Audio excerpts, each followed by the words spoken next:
AG ನ್ಯೂಸ್ಗೆ ಸ್ವಾಗತ. ಬೆಳಗಾವಿ ಹಿಂಡಲಗ ಗ್ರಾಮದಲ್ಲಿ ಸ್ಮೃತಿ ಭವನ ನಿರ್ಮಾಣ ಮಾಡುತ್ತಿರುವವರ ಮೇಲೆ ಮುಲಾಜಿಲ್ಲದೆ ಕ್ರಮ ಜರುಗಿಸಲಾಗಿದೆ ಎಂದು ಜಿಲ್ಲಾಧಿಕಾರಿ ಮೊಹಮ್ಮದ್ ರೋಷನ್ ಹೇಳಿದ್ದಾರೆ. ಬುಧವಾರ ಬೆಳಗಾವಿಯಲ್ಲಿ ಮಾತನಾಡಿದರು. ಕನ್ನಡ ಸಂಘಟನೆಗಳು ನನಗೆ ಮನವಿ ಮಾಡಿದ್ದಾರೆ. ಎಂಎಸ್ ಸಂಘಟನೆಯಿಂದ ಸ್ಮೃತಿ ಭವನ ನಿರ್ಮಾಣ ಮಾಡ್ತಾ ಇದ್ದಾರೆ. ಇದರಿಂದ ಕನ್ನಡಿಗರ ಭಾವನೆಗೆ ಧಕ್ಕೆ ಬರುತ್ತೆ ಎಂದಿದ್ದಾರೆ ಎಂದರು. ಬಂದು ಒಂದು ಮನವಿ ಕೊಟ್ಟಿದ್ದಾರೆ. ಒಂದು ಸಂಘದ ಮುಖಾಂತರ ಹಿಂಡಲ್ಗ ಗ್ರಾಮ ಪಂಚಾಯಿತಿ ವ್ಯಾಪ್ತಿನಲ್ಲಿ ಒಂದು ಸರ್ವೆ ನಂಬರ್ 8/4ರಲ್ಲಿ ಒಂದು ಕಟ್ಟಡ ಕಟ್ತಾ ಇದ್ದಾರೆ. ಅದು ಅನಧಿಕೃತ ಕಟ್ಟಡ ಅಂತ ಹೇಳಿ ಅವರು ನನಗೆ ಮನವಿ ಮಾಡಿಕೊಂಡಿದ್ದಾರೆ. ಇದರಿಂದ ನಮ್ಮ ಜಿಲ್ಲೆಯಲ್ಲಿರುವಂಥ ಕನ್ನಡಿಗರ ಹಾಗೂ ಮರಾಠಿ ಭಾಷಿಗಳ ಮಧ್ಯ ಒಂದು ಸಂಘರ್ಷ ಸೃಷ್ಟಿಯಾಗಬಹುದು ಅಂತ ಹೇಳಿ ಅವರು ನನಗೆ ಮನವಿ ಮಾಡಿದ್ದಾರೆ. ಈ ನಿಟ್ಟಿನಲ್ಲಿ ನಾವು ಇಡೀ ಕಡತವನ್ನು ಓದಿ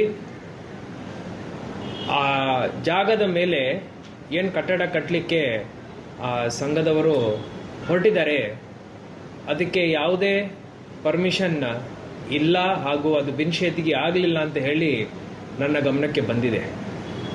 ಈ ನಿಟ್ಟಿನಲ್ಲಿ ಇವತ್ತೇ ಅವರಿಗೆ ನೋಟಿಸ್ ಜಾರಿ ಮಾಡಿ without permission, without following regulations, without following rules ಯಾರು ಯಾವುದೇ ಚಟುವಟಿಕೆ ಮಾಡಲಿಕ್ಕೆ.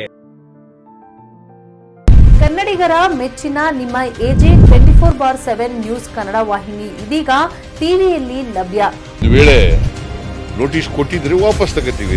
ಇವತ್ತು ವಕ್ಫ್ ಪ್ರಾಪರ್ಟಿ ಅಂತೇಳಿ ಬರ್ತದೆ ಅಂತ ಹೇಳಿದ್ರೆ ರೈತರು ಬೀದಿಗೆ ಬದಲು ಏನ್ ಮಾಡ್ಬೇಕಾಗತ್ತೆ? ಯಾರು ವೋಟ್ ಹಾಕಲಿಲ್ಲ ಅಂದ್ರೆ ಗ್ಯಾರಂಟಿನೆಲ್ಲ ಸ್ಟಾಪ್ ಮಾಡ್ಬಿಡ್ತೀವಿ.